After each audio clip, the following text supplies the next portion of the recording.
Hello डोबा boy army. आप सबको पहले से जैसे टॉपिक बताया था कि आज की हमारी जो डिस्कशन है वो इंडियन कास्ट सिस्टम के बारे में है। इंडियन कास्ट सिस्टम के थ्रू जो डिस्क्रिमिनेशन होता है, जिनकी खबरें आप हमेशा अखबारों में पढ़ते हैं, उसके बारे में है। तो जब हमने इसके ऊपर डिस्कस करने का डिसाइड किया था, तब इंस्टेंट ऑटोमेल सर ने एक रिसर्च करी थी कि इंडिया का जो कास्ट सिस्टम है, वो किस तरह से आया है, कहाँ से आया, उसका ओरिजिन क्या है और उनके बारे में जो तथ्य है वो आपको इंस्टेंट ऑटोमेल सर पहले से बताएँगे। तो इससे पहले कि हम कास्ट सिस्टम के द्वारा जो डिस्क्रिमिनेशन होता है, उसके सॉल्यूशंस के बारे में बात करें, उससे पहले हमें जानना ज़रूरी है कि ये कास्ट सिस्टम है क्या? ये आया कहाँ से है? ये देन धर्म की है या आपकी सोसाइटी की है? इसके बारे में बात करना पहले थोड़ा ज़रूरी है। तो मैं कहूँगा इंस्टेंट ऑटोमेल सर से कि सर ये कास्ट सिस्टम के बारे में जो है उसकी आप थोड़ी-सी जानकारी दें। थैंक यू डोबा भाई। थैंक यू ये प्लेटफॉर्म देने के लिए हमें, क्योंकि ये बहुत इम्पोर्टेंट टॉपिक है और इसके ऊपर डिस्कशन करना बहुत ज़रूरी है। तो इस टॉपिक का शुरू करने का क्रेडिट मैं सीसी को देता हूँ, क्योंकि उन्होंने लोगों के साथ एंगेज करना शुरू किया अक्रॉस ऑल प्लेटफॉर्म्स और लोगों को इकट्ठा करना शुरू किया। तो मैं क्योंकि मुझे भी इस बात के बारे में ज़्यादा जानकारी नहीं थी, तो मैंने खुद पढ़ना शुरू किया और पढ़ते-पढ़ते फिर मुझे आइडिया लगा कि नहीं, इसके ऊपर थोड़ी जानकारी लोगों के साथ भी शेयर करनी चाहिए, क्योंकि काफ़ी सारी चीज़ें जो हैं वो हम लोग मिसकंसेप्शन में चल रहे हैं, तो उसको थोड़ा-सा करेक्शन करना ज़रूरी है। तो इसीलिए मैं प्रॉपर एकेडमिक रिसर्च वाले सोर्सेज़ लेके, जो एकेडमिया में well accepted, well established sources हैं, उनको लेकर शुरू कर रहा हूँ और उसके थ्रू फिर हम लोग क्विकली हिस्ट्री बता देंगे, दुनिया के दूसरे हिस्सों में क्या-क्या हुआ, सिमिलर चीज़ें वो भी बताएँगे। एक फ्रेमवर्क हम लोगों ने रखा है, जिसको हम लोग कहेंगे पॉलिटिक्स ऑफ इन्फॉर्मेशन। ये अंग्रेज़ों के टाइम में भी चला था, प्रोबेबली उससे पहले भी चलता था, जब इंडिया इंडिपेंडेंट हुआ तब भी चला था और आज की डेट में अभी भी चल रहा है। तो ये फ्रेमवर्क जो है, आप किसी भी तरह के नैरेटिव को, जो पॉलिटिक्स ऑफ इन्फॉर्मेशन है, वो उसको हम लोग आज की डेट में वॉर ऑफ नैरेटिव कहते हैं, उसको एनालाइज़ करने के लिए यूज़ कर सकते हैं इस चीज़ को। तो इसी फ्रेमवर्क के तहत हम लोग इंडिया की हिस्ट्री को देखेंगे, इंडिया के सराउंडिंग जो दूसरे सराउंडिंग तो नहीं, ग्लोब के दूसरे पार्ट में जहाँ-जहाँ इम्पीरियलिज़्म दिखा था, वहाँ पे हम लोग देखेंगे कि क्या चीज़ें हुई थी और फिर हम लोग आएँगे हमारे करंट स्टेटस के ऊपर और वहाँ पे हम लोग आप सभी के साथ डिस्कस करेंगे कि क्या-क्या हम लोग इश्यू आइडेंटिफ़ाई कर सकते हैं और क्या-क्या पोटेंशियल सॉल्यूशंस हैं। हमारा ये सॉल्यूशन ओरिएंटेड है, हम लोग डिस्कस करेंगे क्या-क्या सॉल्यूशंस हो सकते हैं और क्या फ़ीज़िबल है, गिवन पॉलिटिकल एटमॉस्फियर और हर चीज़ की लिमिटेशन होती है। तो इसीलिए उन लिमिटेशंस को ध्यान रखते हुए हम लोग कोशिश कर रहे हैं कि पोटेंशियल सॉल्यूशन क्या-क्या हो सकते हैं, जिसमें सोसाइटी के अंदर बहुत ज़्यादा फ्रिक्शन जनरेट ना हो और काम भी हो जाए। तो ये हम लोग ध्यान में रखते हुए धीरे-धीरे आगे बढ़ते हैं।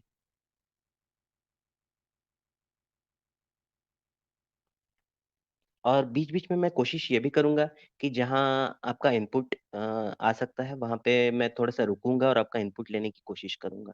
ये जो पहला सेक्शन होगा, मैं थोड़ा-सा ओवरव्यू वगैरह दूँगा और ओरिजिन ऑफ कास्ट सिस्टम बताऊँगा। इसमें मैं एक्सपेक्ट करता हूँ 20 से 25 मिनट लगेंगे। मैं जल्दी-जल्दी इसको कंप्लीट करने की कोशिश करूँगा ताकि हम लोग आइडियाज़ जो हैं, सॉल्यूशंस जो हैं, ज़्यादा डिस्कस कर सकें, आपका पार्टिसिपेशन ज़्यादा हो सके। Okay sir. तो ये हमारा प्लान है। ओवरव्यू, फिर हम ओरिजिन ऑफ कास्ट सिस्टम बताएँगे, इसमें एकेडमिक सोर्सेज़ पूरे यूज़ किए हमने। उन सारे सोर्सेज़ की जो लिंक्स वगैरह हैं पेपर्स की, वो सारी की सारी इस पावर पॉइंट प्रेज़ेंटेशन के सोर्सेज़ में इंक्लूडेड हैं। आप आराम से पेपर डाउनलोड कीजिए, पढ़िए। इसमें मैंने हवा-हवाई नहीं की है। ये प्रॉपर सोर्सेज़ हैं, एकेडमिक सोर्सेज़ हैं, एस्टेब्लिश्ड सोर्सेज़ हैं। तो आप इनको आराम से पढ़िए और खुद डिसाइड कर लीजिए कि फैक्ट्स क्या हैं। Right sir. तो यह इंट्रोडक्शन ये सीसी ने बनाया है और जो ओवरऑल चीज़ों का सार है, कुछ-कुछ हद तक इससे प्रेज़ेंट भी होता है कि कास्ट सिस्टम सिर्फ़ इंडिया की प्रॉब्लम है। तो सीसी कहती हैं कि ऑलमोस्ट सारी एंशिएंट सोसाइटीज़ में पाया जाता था और उन ज़माने में एग्रेरियन सोसाइटीज़ में पर्टिकुलरली जहाँ पे खेती के ऊपर सब कुछ निर्भर करता था, वहाँ पे सोसाइटी कोऑपरेट करने का ये ज़रिया था। हायरार्की कहते थे एक तरह की और ये अलग-अलग सोसाइटीज़ में हम देखेंगे आगे जाके मिलेगी भी। फिर जब नए कल्चर्स आए, तो उन्होंने अपना फेथ को प्रमोट किया। एक तरह का आप उसको इम्पीरियलिज्म कह लीजिए या आप उसको एक तरह की स्लेवरीज कह लीजिए, क्योंकि स्लेवरी उन्होंने काफी जगह पे की भी थी। तो वो उससे अलग तरह की हायरार्कीज क्रिएटेड हो गई, जिसको हम लोग इंडिया के कंटेक्स्ट में अनटचेबल्स भी कह सकते हैं। और फिर तीसरा एक चीज उनका पॉइंट है कि जब इंडिया एक एंशियंट लिविंग सिविलाइजेशन है आज की डेट में भी, तो ये इकोज ऑफ द पास्ट है, वो आज भी दिखते हैं। तो ये 3 पॉइंट उनके हैं। कुछ क्वेश्चन है कि क्या कास्टिज्म सिर्फ एक हिंदू प्रॉब्लम है या एक यूनिवर्सल टाइप ऑफ प्रॉब्लम है? तो पॉइंट ये इसमें आता है कि एक तरह का यूनिवर्सल प्रॉब्लम है, एक तरह का हायरार्की का प्रॉब्लम है, जिसमें जिसके पास पावर है, किसी तरह की पॉलिटिकल पावर या मनी पावर है, वो दूसरों को उस पावर को शेयर नहीं करना चाहता है, एक्सक्लूजन करता है। तो ये मोटा मोटा अक्सर हर जगह पे पाया जाता है, हिस्ट्री में आप इसके देखेंगे। क्या ये वर्णा सिस्टम से इसका सब कुछ लेना देना है? ये क्या इसका सब कुछ मनुस्मृति से लेना देना है? तो हिस्ट्री में जब हम लोग जाके देखते हैं तो इसका आंसर नो में मिलता है। तो जब हम लोग इंडिया का वर्ण सिस्टम देखेंगे तो उसमें हम लोग 4 वर्ण देखेंगे, लेकिन उस 4 वर्ण के अलावा बहुत बड़ा हिस्सा सोसाइटी का, जिसको हम लोग आज दलित और आदिवासी कहते हैं, वो उसका पार्ट नहीं था। तो इसीलिए हम लोग इसको डायरेक्टली एसोसिएट नहीं कर सकते हैं। और मनुस्मृति के बारे में हम लोग आगे बात करेंगे कि क्या था और कैसे था। इसका ओरिजिन क्या है? तो ये कहा जाता है कि सुप्रीमेसी जो है वो इनबिल्ट प्रोग्रामिंग ऑफ स्पीशीज है, इनबिल्ट प्रोग्रामिंग ऑफ माइंड है, क्योंकि वो पावर गेन करना चाहता है हर कोई अपने सर्वाइवल के लिए। तो किसी न किसी तरह का एक्सक्लूजन दूसरों का हो ही जाता है इसमें। क्या ये दूसरी जगहों पे भी पाया जाता है? तो ये आर्गुमेंट है कि ऑलमोस्ट सारी सोसाइटीज में किसी न किसी फॉर्म में दिखता है। और हम लोग आगे जाके देखेंगे कि कई देशों में दिखता है इस तरह की चीजें अलग अलग नाम से। चलिए, ये पॉइंट है, यहाँ से मैं प्रेजेंट करना चालू करता हूँ हिस्ट्री। मैंने इसे मॉडर्न कास्ट सिस्टम का यूज इसीलिए किया है क्योंकि हम लोग जो पुराना सिस्टम कहते हैं उसको हम लोग वर्ण व्यवस्था के अंदर काउंट कर लेते हैं। वर्ण व्यवस्था एक सॉर्ट ऑफ हायरार्किकल सिस्टम था। अगर मैं उसका एविडेंस देखना चाहूंगा तो मुझे 2 चाइनीज ऑथर्स जो थे, जो इंडिया में आए थे, एक तो फा हियान थे, जो चंद्रगुप्ता के सेकंड चंद्रगुप्ता द्वितीय के टाइम पे 399 एनो डोमिनी वो आए थे। और दूसरे थे ह्वेनसांग, जो कि हर्षवर्धना के समय में आए थे 630 एनो डोमिनी। तो ये 2 लोग आए थे, इन्होंने कहा वर्ण सिस्टम था। और उसमें जो ह्वेनसांग का कहना है उसमें थोड़ी सी फ्लेक्सिबिलिटी थी वर्ण सिस्टम में। और फाहियान का कहना है चंडाल एग्जिस्ट करते थे, जो कि आज की डेट में दलित में काउंट होंगे, और वो सिटी के बाहर रहते थे। उससे ज्यादा बहुत डिटेल नहीं दिया उन्होंने, लेकिन ये 4 वर्ण वाली सिस्टम के बारे में इन दोनों ने बताया है कि 4 वर्ण वाले सिस्टम एग्जिस्ट करते थे पास्ट में। तो इसलिए उसको हम लोग ओल्ड कास्ट सिस्टम कह सकते हैं। मॉडर्न कास्ट सिस्टम क्या है ये हम लोग आगे देखेंगे कैसा आ रहा है। तो मेरा reference point, starting reference point यह किताब है, जो एक एकेडमिक संजय चक्रवर्ती ने लिखी है। तो इनकी बुक का रेफरेंस लिया है मैंने, और ये काफी अच्छी किताब है। इसमें उन्होंने काफी एकेडमिक सोर्सेज को गैदर किया और प्रॉपरली फ्रेमवर्क बना के उसमें एनालाइज किया है चीजें। ये मेरा डिस्क्लेमर है और कुछ नोट्स हैं। जो इस पर्टिकुलर सेक्शन है, इसमें जो इंफॉर्मेशन है वो डिस्क्रिप्टिव है, कि जैसा है या था उसकी एनालिसिस है, और क्या होना चाहिए वो नहीं है इसमें। ठीक है? तो एकेडमिक एनालिसिस में टिपिकली ऐसा ही होता है कि जो है चीजें वैसी बताई जाती हैं, और उसमें ये नहीं बताया जाता है कि आप ऐसा कीजिए। जो ऐसा कीजिए या ऐसा कर सकते हैं वाला पार्ट वो बाद में आएगा, जब हम लोग आपस में डिस्कस करेंगे कि क्या सॉल्यूशन हो सकते हैं। सिमिलरली इस सेक्शन में कोई मॉरल जजमेंट नहीं है, क्योंकि ये सिर्फ और सिर्फ फैक्ट्स का इंटरप्रिटेशन है। संजय अपनी इस किताब में बहुत सारे रिनाउंड एकेडमिशियंस का जो प्रॉपर रिसर्च है उसको कोट करते हैं, और उनकी किताब में बहुत बड़ा अपेंडिक्स सेक्शन है जिसमें सारी रिसर्च प्रॉपरली लिंक्ड है। तो अगर आप ये किताब खरीदते हैं तो आप इस रिसर्च को एक एक करके वेरीफाई कर सकते हैं। और जहां भी पॉसिबल हो वहां पे मैंने सप्लीमेंट्री पेपर्स भी ऐड किए हैं। तो वो सोर्स के, इस डॉक्यूमेंट के सोर्स के सेक्शन में जो लिंक में है, वहां पे मैंने सारी लिंक्स वगैरह ऐड करके रखी हैं, आप आराम से इसको देख सकते हैं। ठीक है। सबसे पहले संजय क्या कहते हैं शुरुआत में ही, कि उनका कहना है कि सोशल स्ट्रैटिफिकेशन, यानी कि एक तरह की सोसाइटी में हायरार्की, वो ये नहीं कह रहे हैं कि ये एग्जिस्ट नहीं करती थी। उनका कहना है कि ये हर एग्रीकल्चर सोसाइटी में एग्जिस्ट करती थी। और उनका ये भी कहना है कि कोई रेगुलरिटी और यूनिफॉर्म पैटर्न नहीं था इस चार वर्ण व्यवस्था वाले में। तो बहुत सारे इंडिपेंडेंट, जिसको वो लोग वो उन्होंने कहा है जाति, और जिसको मैं डिफाइन करता हूँ पंथ या मत। तो बहुत सारे अलग अलग चीजों का, पंथ, फेथ, रीजनल डिफरेंस, लैंग्वेज, उसके हिसाब से अलग अलग चीजें अलग अलग तरह से प्रैक्टिस होती है। तो ये एक जो फोर वर्ण सिस्टम है वो परफेक्टली कोडिफाइड नहीं था, अलग अलग तरह से अलग अलग जगह का काम चलता था। देखिए, M N Srinivas, professor M N Srinivas जो है वो भी यही कहते हैं कि caste mainly exist and functions as a regional system.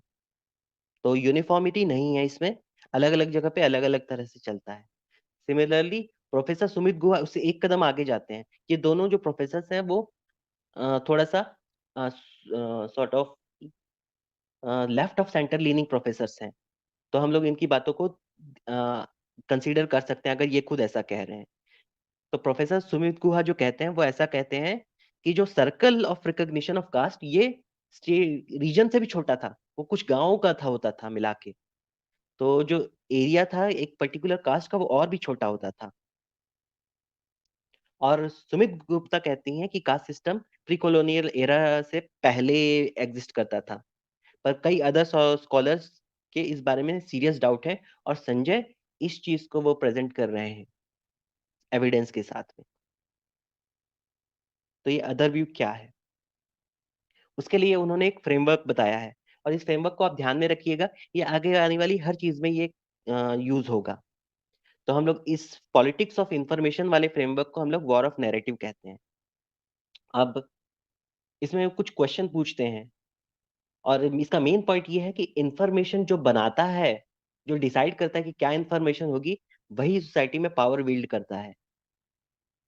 कि क्या इंफॉर्मेशन है, कैसे जनरेट होती है, और अलग अलग तरह की इंफॉर्मेशन में से सही इंफॉर्मेशन क्या है ये डिसाइड करना, और किसके द्वारा डिसाइड करना, और क्यों डिसाइड करना। ये 5 क्वेश्चन जो है उसको आंसर करने से पॉलिटिक्स ऑफ इंफॉर्मेशन डिसाइड होती है। ये एक तरह का पावर चॉइस ऑफ, ये एक चॉइस ऑफ एक्शंस है जो पावर डिसाइड करता है सोसाइटी में। ठीक है, और एक बार उन्होंने वो डिसाइड कर लिया कि यही इंफॉर्मेशन है, तो अब नीचे वाले लोग ऑटोमेटिकली उसको फॉलो करने लग जाते हैं। क्या करते हैं वो, मैकेनिज्म क्या है, पहले वो डिसाइड करते हैं कि क्या चीज इंफॉर्मेशन है और क्या नहीं है। उसके बाद उस इंफॉर्मेशन को वो कैटेगराइज करते हैं, A B C D। और उसके बाद फिर उस कैटेगरीज जो बन गई हैं उसमें वो चीजों की काउंटिंग करके उस कैटेगरी को पॉपुलेट करते हैं। ए में इतने हैं, बी में इतने हैं, और सी में इतने हैं, और डी में इतने हैं। और फिर उन लोगों को कम्युनिकेट करते हैं कि भाई आप ए में बिलोंग करते हो, आप बी में बिलोंग करते हो, आप सी में बिलोंग करते हो, आप डी में बिलोंग करते हैं। तो ये है पॉलिटिक्स ऑफ इंफॉर्मेशन का फ्रेमवर्क। 3 चीजें इसमें बहुत इंपॉर्टेंट है, और 3 चीजें लगातार हिस्ट्री में भी रिपीट होती हैं। पावर जो है वो सबसे इंपॉर्टेंट है। तो वो पावर, एबिलिटी टू डिसाइड कि क्या इंफॉर्मेशन है क्या नहीं है, और उसको कैटेगराइज करना और उसको नाम देना। सलमान रश्दी कहते हैं कि आपने नाम दे दिया तो आपने किसी चीज को पैदा कर दिया। तो ये वही पावर है। सेकंड चीज है इंफॉर्मेशन टेक्नोलॉजी, वो इंटेलेक्चुअल फ्रेमवर्क जो आपकी चीजों को वेरीफाई करके बोल सके कि ये सही है। और medium to communicate, printing press पुराने जमाने में होती थी, बाद में टीवी वगैरह आ गया, आजकल सोशल मीडिया चल रहा है। तो ये सारी चीजें इंफॉर्मेशन टेक्नोलॉजी जो आपकी चीजों को आ, फैला सके, आपका जो ये ओपिनियन है उसको मैनेज कर सके। और तीसरी चीज है वो है principle of simple information. Principle of simple information क्या है, कि आप बहुत सी कॉम्प्लेक्स चीजों को मिला के एक छोटी सी सिंपल सी कहानी बना देते हो जो लोगों को आसानी से पच जाती है। तो हर जगह पे आप ये देखोगे कि सिंपल इंफॉर्मेशन जो है वो प्रेफर की जाती है कॉम्प्लिकेटेड नॉलेज के कंपैरिजन में। और इसीलिए संजय ने भी ये फ्रेमवर्क ऐसे ही बनाया है कि वो सिंपल है। ठीक है, 3 चीजें, पावर, इंफॉर्मेशन टेक्नोलॉजी और प्रिंसिपल ऑफ सिंपल इंफॉर्मेशन, ये 3 चीजें काम करती है पॉलिटिक्स ऑफ इंफॉर्मेशन में। अब ये आते हैं अपने मेन पॉइंट पे कि ब्रिटिश लोगों ने यूज किया politics of information why to rule India. तो कॉलोनियलिज्म के अंदर में जो मेन पावर थी वो उन्हीं के पास से, कॉलोनिस्ट के पास थी, ब्रिटिश लोगों के पास में। तो पावर थी, इंफॉर्मेशन टेक्नोलॉजी बहुत कम थी क्योंकि प्रिंटिंग प्रेस उस टाइम पे इंडिया में थी नहीं जब कॉलोनिस्ट आए थे। तो ये 1757 में इन्होंने प्लासी की लड़ाई लड़ी और उसके बाद से उन्होंने जोरदार फुटहोल्ड जमा लिया था, और उसके बाद उन्होंने अगले 30 सालों में काफी कुछ किया था। तो उस टाइम पे उनके पास पावर बहुत ज्यादा थी, प्रिंटिंग प्रेस वगैरह ऐसी कोई चीज नहीं थी, तो इंफॉर्मेशन के ऊपर कंट्रोल उनका था, इंफॉर्मेशन टेक्नोलॉजी के ऊपर कंट्रोल उनका था क्योंकि वो छापते वो थे खुद चीजों को। और जो दूसरी इंफॉर्मेशन थी जो उनको कलेक्ट करनी थी वो बहुत कम थी और उसका काउंटर नहीं था, लेकिन उन जो इंफॉर्मेशन अवेलेबल थी उनको इंडिया के बारे में वो लिमिटेड थी, या उन्होंने चूज की स्लिम पिकिंग्स, कुछ एक चीजों को बस सेलेक्ट किया। और उसके बाद उन्होंने क्या किया, एकदम simplified narrative about Indian society बना दिया एक, और वो चला दिया। और ये सिंप्लीफाइड नैरेटिव को संजय गुप्ता कहते हैं कि आज की ये मॉडर्न कास्ट सिस्टम है। अब जो उनका दूसरा पॉइंट है कि social categories of religion and caste जो आज की डेट में हम लोग गिवन मान लेते हैं वो इन्वेंटेड थी, कॉलोनियल रूलर्स ने बनाई हुई थी उस समय पे, जब इंफॉर्मेशन बहुत कम थी, लोगों को पता नहीं था, और कॉलोनियल्स की इस इंफॉर्मेशन टेक्नोलॉजी दोनों के ऊपर पकड़ बहुत पक्की थी, तो उन्होंने मजे से एक सिंपल सी कहानी बना दी और चला दी। और उसके उन्होंने क्या किया, सबसे पहले उन्होंने कुछ एक ब्राह्मणवादी लिटरेचर सेलेक्ट किया उन्होंने। बहुत सारे अलग अलग तरह के लिटरेचर मौजूद थे इंडिया में, साउथ में था, नॉर्थ में, ईस्ट में, वेस्ट में, सब जगह था, लेकिन उन्होंने उसमें से एक या दो साइड टेक्स्ट को सेलेक्ट किया और मनुस्मृति का उन्होंने स्पेसिफिकली नाम लिया और उसको उन्होंने बोल दिया ये कैनन है, यानी कि ये सबके ऊपर अप्लाई होता है। और उसके बाद इसी के बेसिस पे उन्होंने कैटेगराइजेशन बनाया और सेंसस करके वो कैटेगरीज एस्टेब्लिश कर दी इंडिया में। तो यहाँ पे मैं रुकूंगा और एक बार देखूंगा कि अगर कोई कमेंट्स या क्वेश्चन लेना चाहते हैं।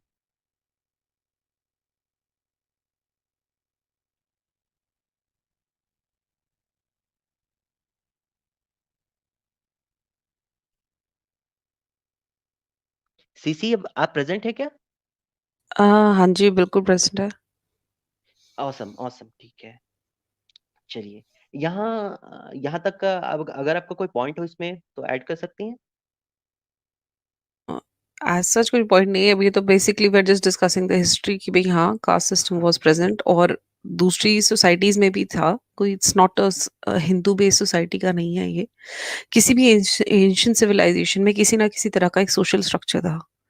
जी इंडिया में हम लोग आज की डेट में भी ये सोशल स्ट्रक्चर देखते हैं क्योंकि we are an ancient civilisation, और हम लोगों ने, हमारी सिविलाइजेशन डिस्ट्रॉय नहीं हुई है जिस तरह बाकी सिविलाइजेशंस डिस्ट्रॉय हुई हैं। जी हाँ। तो over here I would just like to make a simple point, इस हम में से कोई भी यहाँ पे कास्ट सिस्टम को इंडोर्स नहीं कर रहा, कोई ये नहीं कह रहा कि ये सिस्टम अच्छा है, ये एक एंशियंट सिस्टम है, ये चला आ रहा है। हमने देखा है कि ह्यूमन राइट्स के बेसिस पर हम और अच्छे सिस्टम्स को कर सकते हैं, लेकिन एक बहुत major point I would like to put out here, जो मैंने अभी लिख भी रही थी, कि प्लीज डोंट फॉरगेट कि ये एक एंशियंट सिस्टम है। और हम यहाँ पे जब ये एंशियंट सिस्टम डेवलप हो रहा था, तो we look at the hierarchy also, but जो नॉलेज थी वो obviously the upper caste kept it to themselves, and knowledge is power, ये बहुत बड़ी चीज है। तो जिसके पास भी नॉलेज रह जाएगी वो ही सबके ऊपर रूल करेगा।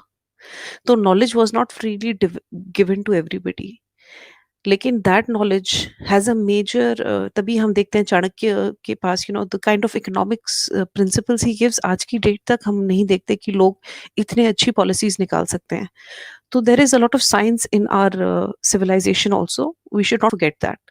तो हम, it's good to be against dogma and casteism, पर इसके चक्कर में हम ये ना भूल जाएं कि साइंस को, एथिज्म को, हर चीज को मौका मिला है यहाँ पे। तो वो science aspect we should always keep it at the back of a head कि यहाँ पे साइंस का एक बहुत मेजर एस्पेक्ट है, and we could definitely take some serious help from that science even in today's date. That's all I will add here. उसके बाद ये थैंक यू बात आगे डिस्कस करेंगे एक बार. Thank you CC. चलिए अब हम लोग आगे बढ़ते हैं इससे। मैं एक चीज ऐड हाँ करना चाहूंगा अगर मौका देंगे तो। Sure sure. जी।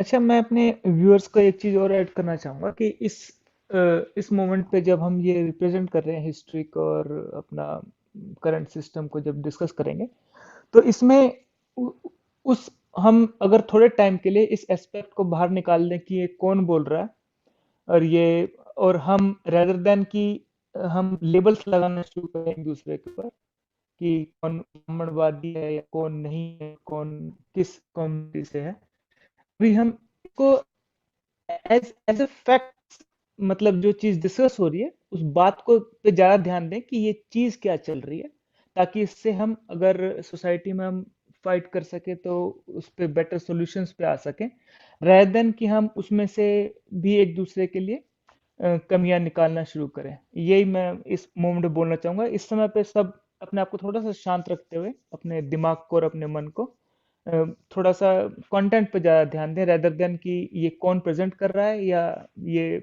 इसके सोर्सेस क्या है या क्या नहीं है। Thank you thank you.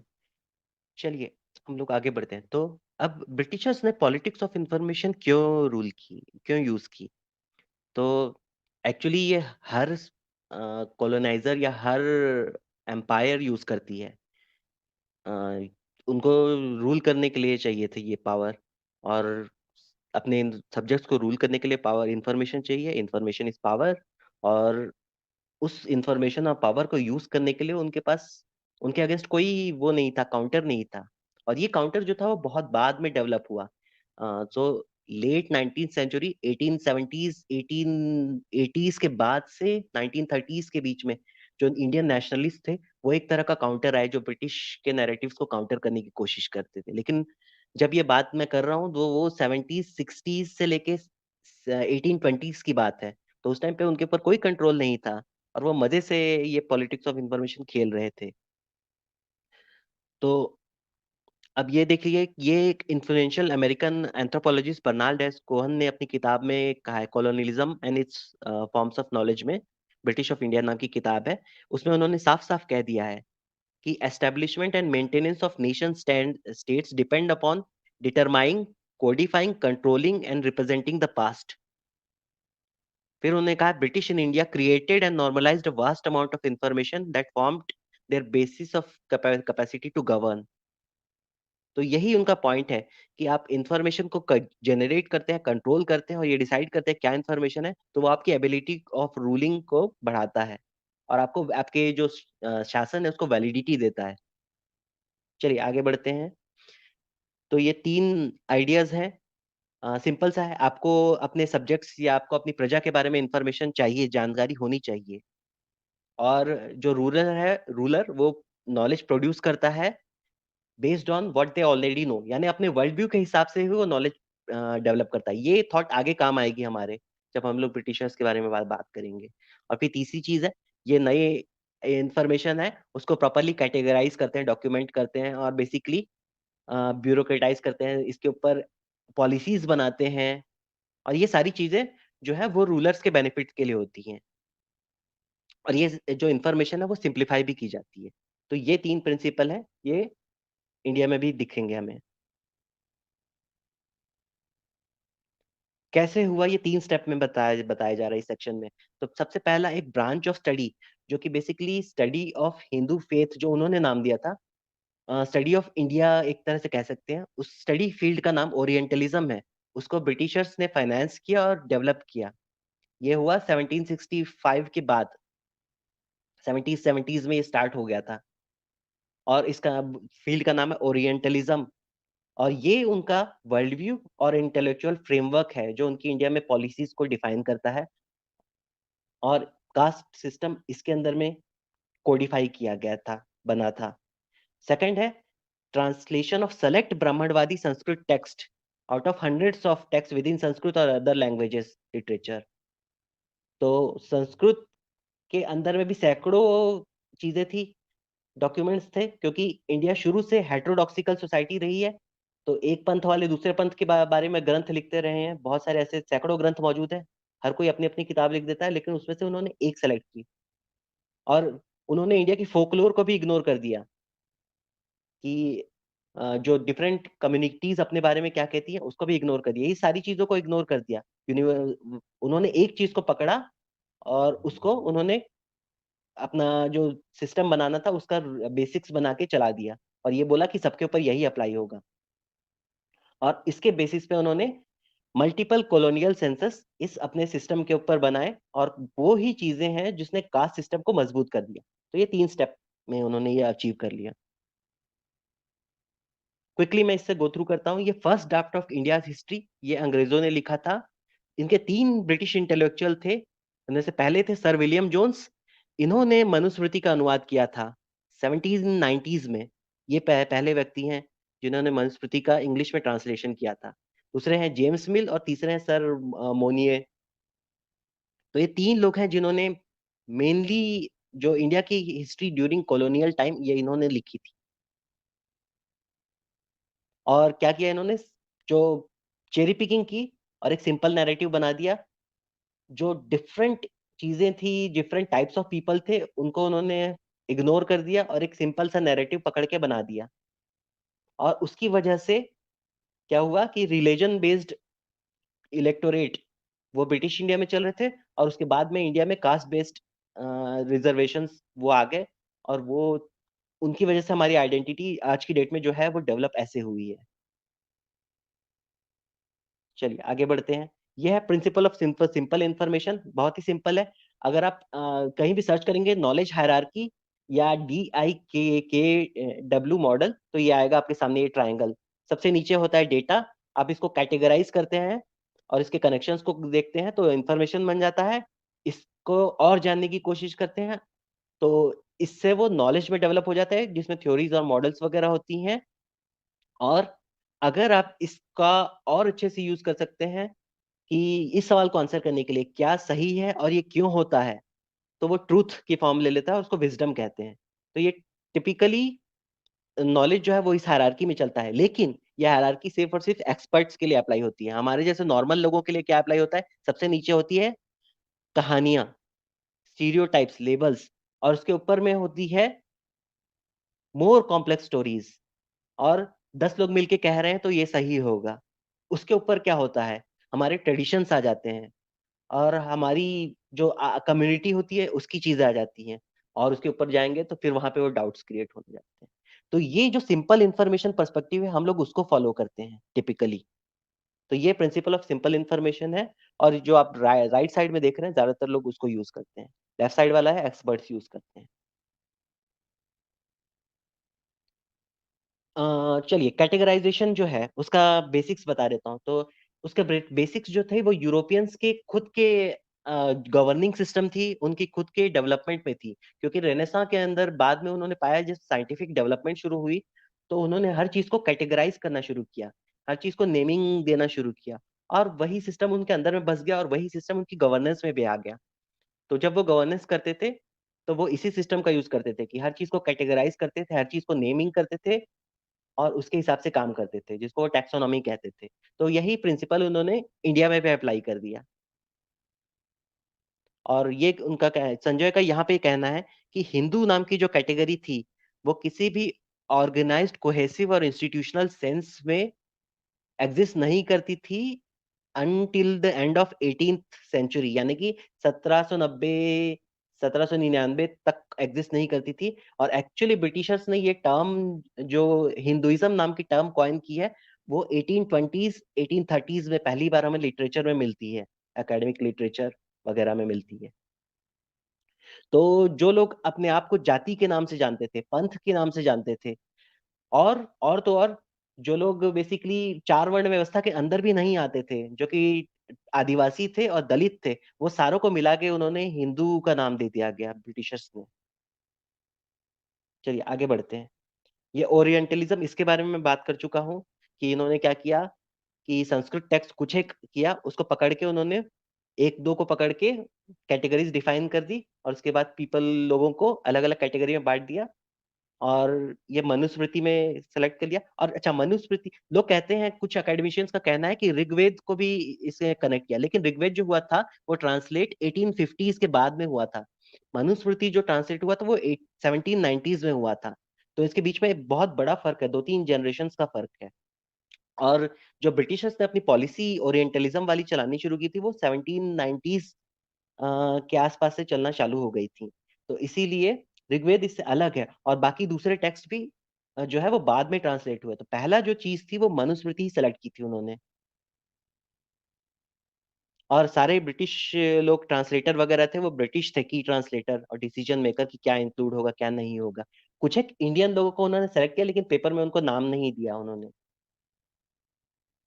बाद में जब डॉक्टर भीमराव अंबेडकर ने इस आइडिया का विरोध किया, basis of caste system based on ये मनुस्मृति कैटेगराइजेशन ऑफ पीपल, जब उन्होंने इसके पीछे देख लिया था डॉक्टर भीमराव अंबेडकर ने, उन्होंने उसका विरोध किया, तो वो गांधी जी से पॉइंट अपना हार गए। तो वो नहीं मनवा पाए क्योंकि वो चाहते थे कि दलित है जो है वो इसके बाहर निकाले जा सके। आगे बढ़ते हैं इसी में।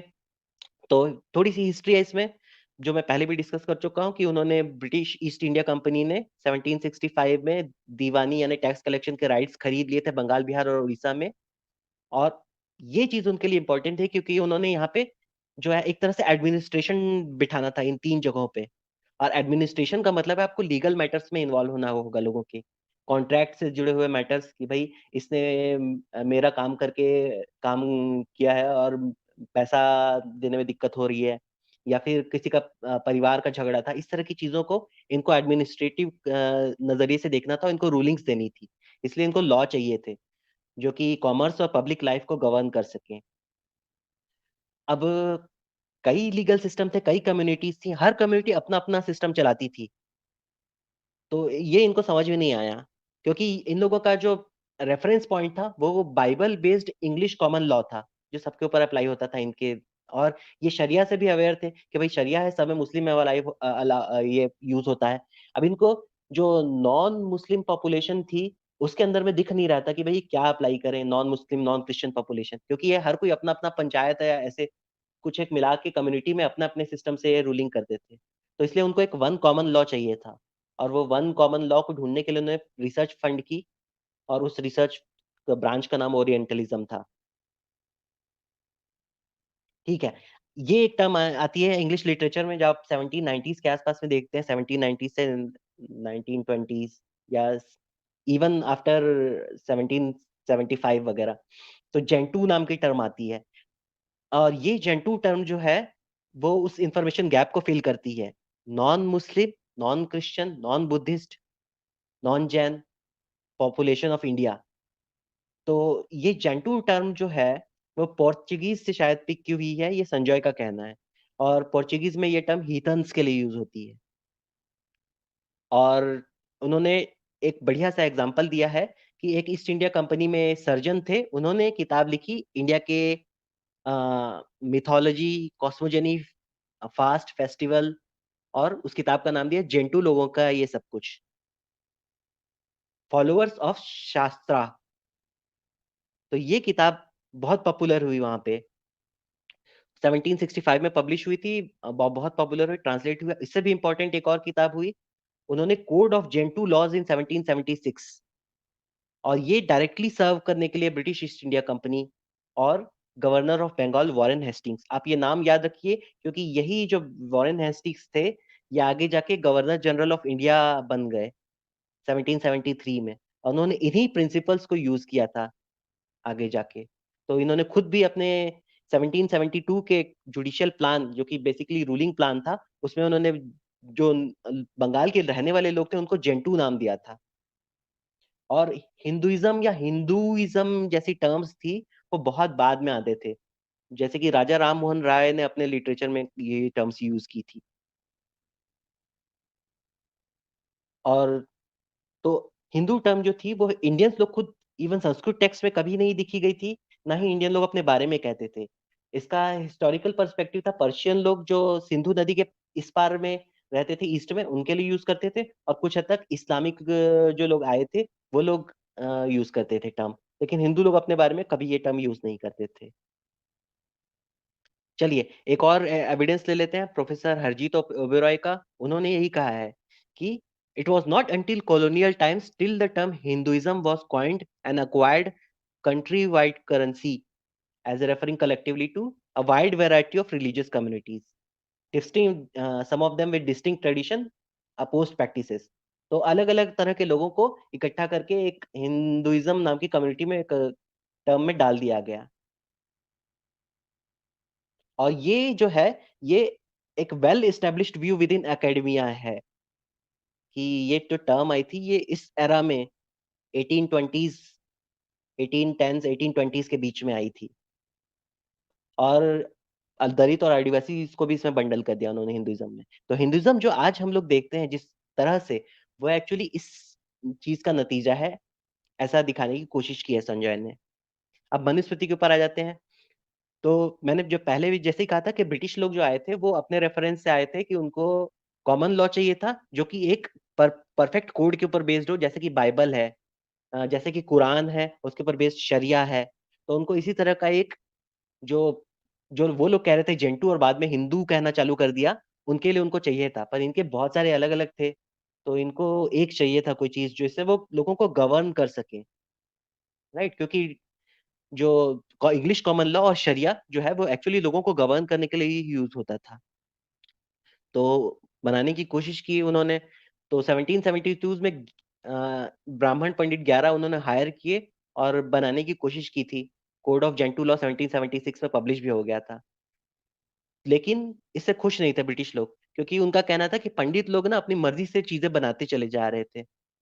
तो इसीलिए उन्होंने अपने हाथ में, जैसे थैनोस कहते हैं कि भाई अब मैं खुद करूंगा, तो सर विलियम जोन्स ने खुद अपने हाथ में लिया और 1784 में उन्होंने एशियाटिक सोसाइटी कलकत्ता में एस्टेब्लिश की, और उन्होंने चालू किया ट्रांसलेट करना मनुस्मृति को, और 1794 में उन्होंने मनुस्मृति को ट्रांसलेट कर दिया। और ये चतुर्वर्णा प्रिंसिपल था, उसको ब्रिटिशर्स ने लॉ की तरह ट्रीट कर दिया और उसको कोडिफाई कर दिया।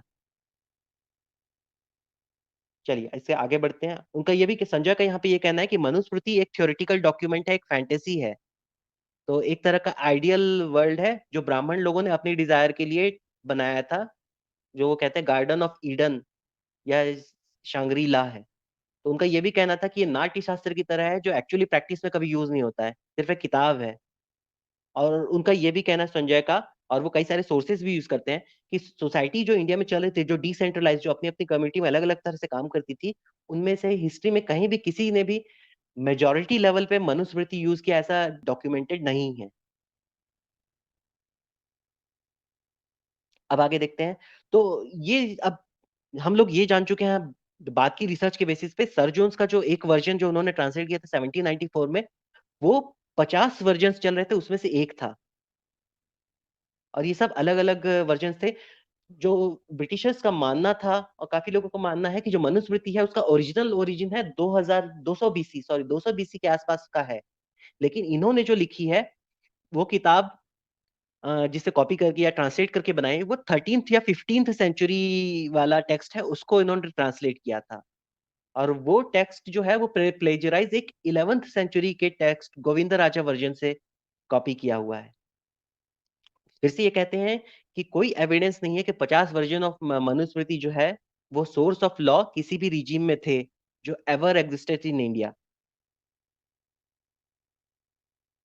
ये भी कहते हैं कि मनुस्मृति हो सकता है थ्योरेटिकल और फिलोसॉफिकल रिसोर्स हो, but as a English common law या शरिया की तरह यूज नहीं होता था। और ये एक ब्राह्मणिकल फैंटेसी थी, जो इनका ये भी कहना है। मनुस्मृति का ऑब्जेक्टिव कैसे अचीव हो गया, अब इन्होंने यूज तो कर लिया। तो मधु किश्तवार कहते हैं कि हिंदू के बारे में जो मिथ है वो चल पड़ा इससे, कि वो शास्त्रों से चलते हैं, और जो मनुस्मृति बेस्ड लॉ है वो ब्रिटिश कोर्ट्स वगैरह में यूज होने लग गए, तो लोगों ने एक्सेप्ट करना चालू कर दिया। और इसीलिए ये सारा का सारा जो फ्रेमवर्क है वो एक मिसअंडरस्टूड हिस्ट्री उन्होंने डेवलप कर दी। और इन्होंने ये भी आर्गुमेंट दिया है कि जो एंग्लो हिंदू लॉ है वो शास्त्रों से ज्यादा कड़क था, सख्त था, क्योंकि बेसिकली ब्रिटिश चाहते थे कि यूनिफॉर्मिटी हो इसमें, ताकि रूल करने में आसानी हो। तो यही पर्पस था उनका। तो ये एक सिंपल इंफॉर्मेशन क्रिएशन प्रोजेक्ट था।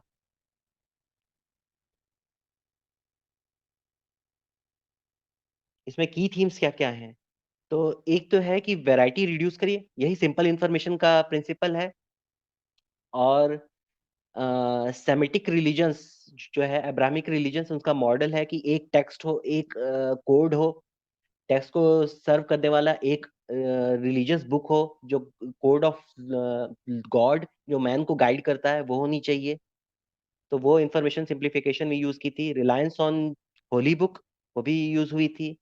और इम्प्लाइड हायरार्की ऑफ पावर, तो वो इसमें इंक्लूडेड है, 4 वर्ण वाली सोसाइटी बना के उन्होंने डाल दी। और उनका एक ये भी फ्रेमवर्क था कि उनकी डिजायर थी कि इंडियन रिलीजन को क्लीन करना, साफ सफाई करना है। तो ये की थीम्स थी जो इसमें हमने ऑब्जर्व की है। अब लास्ट पॉइंट है इसमें, कॉलोनियल सेंसस। इसमें जब इन्होंने ये फ्रेमवर्क डेवलप कर लिया, तो इंटेलेक्चुअल फ्रेमवर्क था ओरिएंटलिज्म, उसके बाद था उन्होंने लीगल फ्रेमवर्क से बना लिया मनुस्मृति, और सेंसस के थ्रू जो फ्रेमवर्क था उसको उन्होंने लोगों को कोडिफाई करना चालू कर दिया। तो ये एफर्ट जो थे वो 1807 से 11 के बीच में शुरू हो गए थे लोगों को काउंट करने में। और चूंकि इसी एरा में ब्रिटेन में और ब्रिटेन की कॉलोनी अमेरिका में भी सेंसस हो रहे, तो उन्होंने कहा यहाँ पे भी करेंगे, लेकिन फ्रेमवर्क जो था वो वही मनुस्मृति वाला 4 वर्ण वाला सिस्टम था। तो 1850s में कई प्रोविंसेस में भी इन्होंने सेंसस कराना शुरू कर दिए, और 1850s में ही 1860s में पैन इंडिया सेंसस की डिमांड होना चालू कर दी। तो गवर्नमेंट ने इसको शुरू कर दिया, और उन्होंने फ्रेमवर्क वही किया था, 4 से शुरू किया था कैटेगरी, कि आप 4 वर्ण वाले हो। लेकिन जब वो ग्राउंड पे गए और लोगों से उन्होंने पूछना चालू किया कि आप किसकी पूजा करते हो, तो लोग अपने लोकल डीटी का नाम लेते, कोई अपने संत का नाम ले लेता है, कोई किसी और का नाम ले लेता है, कोई और गॉड गॉड का नाम ले लेता है। फिर इन लोगों को बहुत कंफ्यूजन हुई। तो शुरू के 2 सेंसस तक उन लोगों को समझ भी नहीं आ रहा था कि कैटेगराइज कैसे करें लोगों को। तो वो 4 वर्ण वाले हैं वो तो गायब ही हो गए। और संजय ये भी बताते हैं कि जब ये 1930s तक होते थे, 4000 प्लस कास्ट हो गई थी बढ़ते बढ़ते। तो ये बताते हैं कि बाद के 3 सेंसस से इन्होंने और सॉलिडिफाई करनी शुरू कर दी थी आइडेंटिटी, 1891, 1901 और 1911 के सेंसस में।